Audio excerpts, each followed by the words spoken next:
When Frank Hughes first came to major prominence with a strong season with the Edmonton Oil Kings in the 1969 season, he was eventually not drafted, but that uh, 28 goals and 45 points he had in 67 games in a regular season and playoffs knew they were going to do something to his career.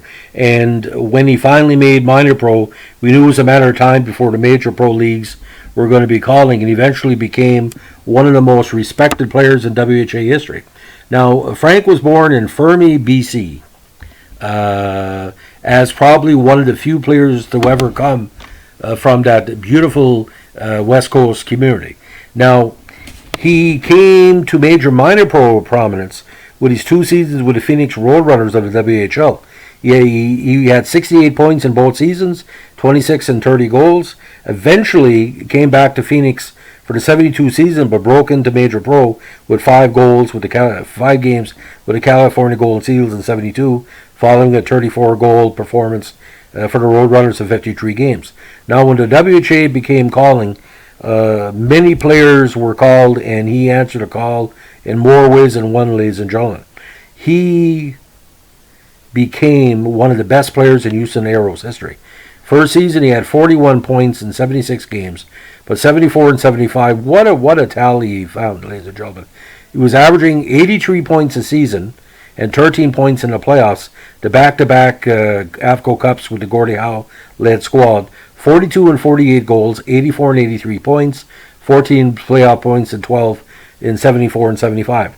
76 hit 30 goals again, 31 goals and 76 points in 80 regular season games, with 6 points in the playoffs. Now, 77, he split time between Houston and Phoenix, 27 goals, 64 points.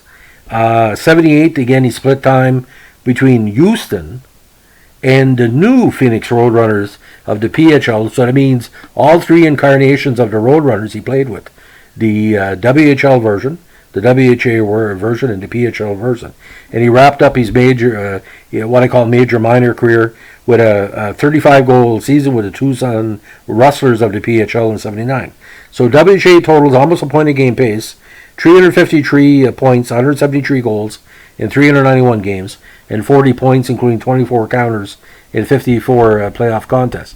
Now, Frank was best known for his, not say Steve Shutt garbage goals, because you can't say a goal is garbage, but within 18 feet in the net, if you gave Frank an opportunity, because how the Aeros offense worked, Gordie was a quarterback, but he would motivate the younger players to basically mimic what he was doing behind the net, because Gordie, kind of like Gretzky, would be very keen behind the net, or as what you call like the double pass, where you would see someone coming in the slot, and you look at Teddy Taylor, you look at Frank Hughes, the other key players. They really benefited from Gordie's experience to teach these players how to score. He did the same thing in Detroit. He did the same thing actually with his kids, because Mark and Marty would. It's kind of like a militaristic offensive style, where something was going to happen, you just had to be in the right position. And it kind of was a precursor to the Gretzky positional play style. And Sidney Crosby does the same thing. It's all about position on the net. Those Houston Aero teams, boys, were the entertaining, ladies and gentlemen, because you had Andre Lacroix as well. If you're a goalie against Houston, you're lucky only to get 5 goals, and Frank Hughes would probably get one of those because the totals are there. So that's a legend of Frank Hughes. Thank you for listening, and thanks for dropping in. Give us a like, comment, or subscribe. There's more monetization on this channel, but we have reached a milestone, ladies and gentlemen, 150,000 page views or podcast views on our channel, again with no monetization. And because of COVID, a lot of people are dropping by this year. We're trying to reach a goal of 120,000 page views for 2020. We passed 100,000. We do enjoy you dropping in. Again, I'm not making money for this. I just want you, the fans, to know that I appreciate your appreciation of the WHA and NHL stars that have kind of been forgotten.